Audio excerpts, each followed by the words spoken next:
Welcome to our webinar entitled Don't Just Survive, Thrive. I'm going to spend the next 10 minutes or so sharing ideas with you to put in your tool belt of life. My goal is to help you feel empowered and to live an intentional life. It is so easy to get caught up in everything we have to do. It's normal to feel overwhelmed. I'm going to ask you to examine every minute that you are given and to rise above what our society considers normal. Stephen Covey says it best when he asks us to decide what our highest priorities are and to have the courage, pleasantly, smilingly, non-apologetically, to say no to other things. We have to know what that yes is inside of us. What is our why in this life? Why do we get up every day? There are many trivial things that consume our minutes that do not speak to our why. Having this courage to say no to the trivial, acceptable, and unnecessary is really hard unless you decide to be intentional with your minutes. So let's dive right in and get to work. One of the first steps in taking control of our lives is realizing that we have control of our behavior and choices. We can't control anyone else, but we do have complete control over ourselves. William Glasser has dedicated his career to this theory. He calls it choice theory. He has books upon books written on this, but for today, we will simply realize that our actions, behavior, and thoughts are our own. Owning that is a huge step. Many of us, myself included, like to tackle big tasks in a small period of time. We expect fast results in everything, whether it is in regards to weight loss, disciplining our children, saving up for vacation, succeeding with starting our own business, or even carrying the groceries in. Our society is all about instant gratification. It is so important to realize that if we take small steps and make small changes in our life, that will have huge results and have lasting results in our life. And isn't that what we want? We don't want to feel discouraged when we drop all of those groceries because we thought we could handle doing it all in one trip. We couldn't, and it's okay to admit that. It was much easier and manageable to just make 2 trips. Sure, it took a little longer, but we didn't spill the milk or hurt our back. It was true in the fable and is true today too. Slow and steady wins the race. Life is a marathon, not a sprint. So take a minute now to take a deep breath and let go of all that we feel burdened and hurried by. That helps, doesn't it? Okay, let's dig into how we decide what is worth our time. Ever feel like you have so much to do, that overwhelming, all-consuming feeling?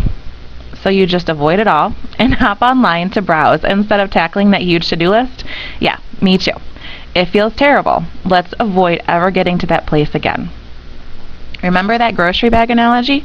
That juggling act is a lot like our schedules. We just keep piling it on. We feel obligated to join the PTA. We feel like we should have lunch with our neighbors, that work project that feels so immediate. We say yes to planning that baby shower, and sure, we'll host that dinner for the families from church. Wow, we sure do tend to say yes a lot, don't we? Just like it is crazy to think we can carry 12 bags of groceries in one trip, it is equally crazy to think we can say yes to everything. So let's make a choice today to strive for balance, order, rhythm, and harmony, and to say yes to the best. So let's take a step back and look in. While everyone is different and certainly has unique situations, I recommend these 5 points as a starting point for determining your best stuff. Personal, your growth as a person and paying attention to your physical health. Emotional and spiritual, your time to work on yourself, whether that be by meditation, prayer, reading, or whatever else defines your emotional and spiritual growth. Family, your relationship with your spouse, partner, children, or extended family. Career, finances, business projects, volunteer work. Friendships, growing the relationships with people that get you and that make you a better person. Take a few minutes today to give this thought. Once you decide what your best stuff is, make sure that the priorities you decide are what we are spending the majority of our minutes doing. We know our homes get filled with clutter, but so do our schedules. Facebook, play groups, having meetings that merely schedule another meeting, being on committees, Pinterest scrolling, texting, blog hopping, or shopping.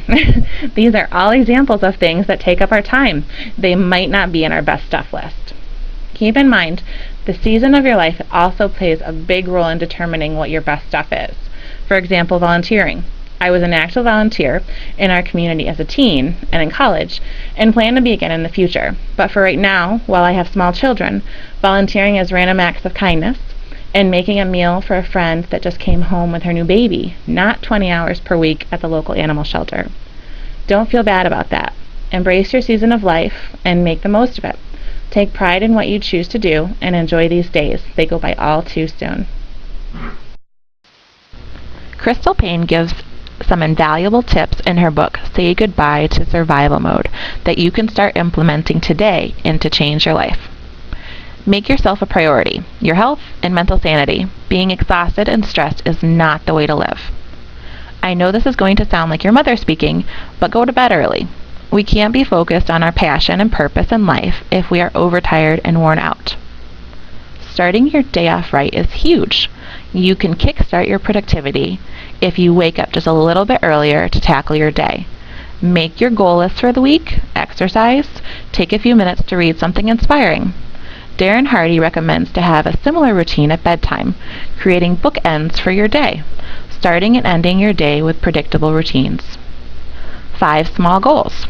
Without goals, your good intentions are worth nothing. Create concrete goals. Make sure they are SMART. Specific, measurable, attainable, realistic, and time-bound.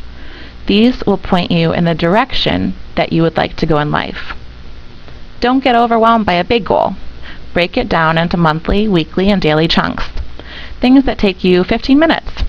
This will make the task much less daunting. We don't want to live this purposeful life alone. Find a friend or two to keep you on task. Check in regularly, whether it is on the phone or online. Feeling like you don't have enough time is normal, but unfortunately, watching 4 hours of television is also normal for the average American. There are so many things that can be accomplished in the time it would take you to watch just one television show. Write a thank you note, do 25 sit-ups, tidy up a room, read a short story to your child, or read a chapter in the book that you're reading. So simple, but such a big deal. Failure. It's inevitable. It isn't proof that you're a loser, a mess-up, or someone who will never get it together. On the contrary, failure is evidence that you're trying. And you know what shows even more grit? It's when you try again after you've failed. Ever hear the phrase, you can get better, or you can get better? Now is a good time to remember that. By listening today, you're taking steps to better yourself, your family, your community, and the world around you. We all have times in which we fail. Ouch. It's not fun. But don't let it define you. Wallowing in despair will not help anyone. Getting up and dusting yourself off with a positive attitude, however, will. The most important thing is to learn from your mistakes and get better next time. You can live an exceptional life. Deciding today to be intentional about yourself, your home, your schedule, your finances, and your success is an amazing first step. Many times we let life happen to us and feel powerless in our own lives. Today we can decide to make choices to make a better tomorrow and truly thrive. I hope this time together has sparked interest in living intentionally and choosing to thrive instead of just survive. If you want to learn more, check out the resources that were used to compile this presentation. They are all excellent books. Any one you choose would be a great starting point. Thank you again for listening in. If you don't already, make sure you follow us on Facebook for daily words of wisdom, tips, and happenings at the center. Go forth and make it an exceptional day. See you soon.